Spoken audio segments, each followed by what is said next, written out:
ಗೃಹಲಕ್ಷ್ಮಿ ಫಲಾನುಭವಿಗಳ ಪೈಕಿ 1,44,056 ಮಂದಿ ಮೃತಪಟ್ಟ ಬಳಿಕವೂ ಅವರ ಬ್ಯಾಂಕ್ ಖಾತೆಗಳಿಗೆ ಒಟ್ಟು ಸುಮಾರು 68 ಲಕ್ಷ ರೂಪಾಯಿ ಹಣ ಜಮೆಯಾಗಿರುವುದು ಪತ್ತೆಯಾಗಿದೆ ಎಂದು ಕರ್ನಾಟಕ ಗ್ಯಾರಂಟಿ ಯೋಜನೆಗಳ ಅನುಷ್ಠಾನ ಪ್ರಾಧಿಕಾರದ ಅಧ್ಯಕ್ಷ ಎಚ್ಎಂ ರೇವಣ್ಣ ತಿಳಿಸಿದ್ದಾರೆ.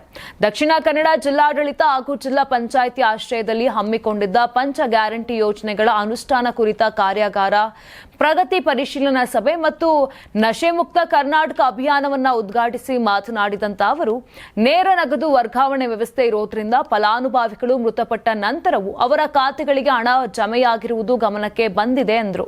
ಇನ್ನು ಜಮೆಯಾದ ಹಣ ಜನರದ್ದೇ ಆಗಿತ್ತು, ಅದನ್ನು ಹಿಂಪಡೆಯಲು ಸರ್ಕಾರ ಕ್ರಮ ಕೈಗೊಂಡಿದೆ. ಗ್ಯಾರಂಟಿ ಯೋಜನೆಗಳ ಫಲ ಸರಿಯಾದ ಫಲಾನುಭವಿಗಳಿಗೆ ತಲುಪುವಂತೆ ನೋಡಿಕೊಳ್ಳುವುದು ಸಂಬಂಧಿಸಿದ ಸಮಿತಿಗಳ ಜವಾಬ್ದಾರಿಯಾಗಿದೆ. ಯಾವುದೇ ರೀತಿಯ ದುರುಪಯೋಗ ಅಥವಾ ಹಣ ಪೋಲಾಗದಂತೆ ತಡೆಯಬೇಕಾಗಿದೆ ಎಂದು ಎಚ್ಎಂ ರೇವಣ್ಣ ಹೇಳಿದರು.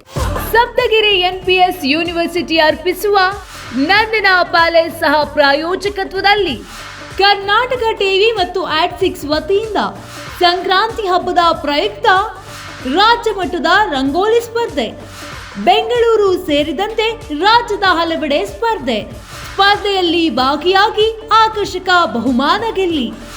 ಹೆಸರು ನೋಂದಾಯಿಸಲು ಕರೆ ಮಾಡಿ 9113549531. ತಾಲೂಕು, ಜಿಲ್ಲಾ ಮಟ್ಟ ಹಾಗೂ ಬೆಂಗಳೂರಿನಲ್ಲಿ ಏರಿಯಾವಾರು ಸಂಕ್ರಾಂತಿ ರಂಗೋಲಿ ಸ್ಪರ್ಧೆ. ಅರ್ಹತಾ ಸುತ್ತಿನಿಂದ ಗ್ರ್ಯಾಂಡ್ ಫಿನಾಲೆ ತನಕ ಪ್ರತಿ ಹಂತದಲ್ಲೂ ನಗದು ಬಹುಮಾನ. ಅರ್ಹತಾ ಸುತ್ತಿನ ಮೊದಲ ಬಹುಮಾನ 5,000 ರೂಪಾಯಿ. ಅರ್ಹತಾ ಸುತ್ತಿನ ದ್ವಿತೀಯ ಬಹುಮಾನ 3,000 ರೂಪಾಯಿ. ಅರ್ಹತಾ ಸುತ್ತಿನ ತೃತೀಯ ಬಹುಮಾನ 2,000 ರೂಪಾಯಿ. ಫಿನಾಲೆಯ ಮೊದಲ ಬಹುಮಾನ 30,000 ರೂಪಾಯಿ. ಫಿನಾಲೆಯ ದ್ವಿತೀಯ ಬಹುಮಾನ 20,000 ರೂಪಾಯಿ. ಫಿನಾಲೆಯ ತೃತೀಯ ಬಹುಮಾನ 10,000 ರೂಪಾಯಿ. ಒಟ್ಟಾರೆ 5 ಲಕ್ಷ ನಗದು ಬಹುಮಾನ ವಿತರಣೆ.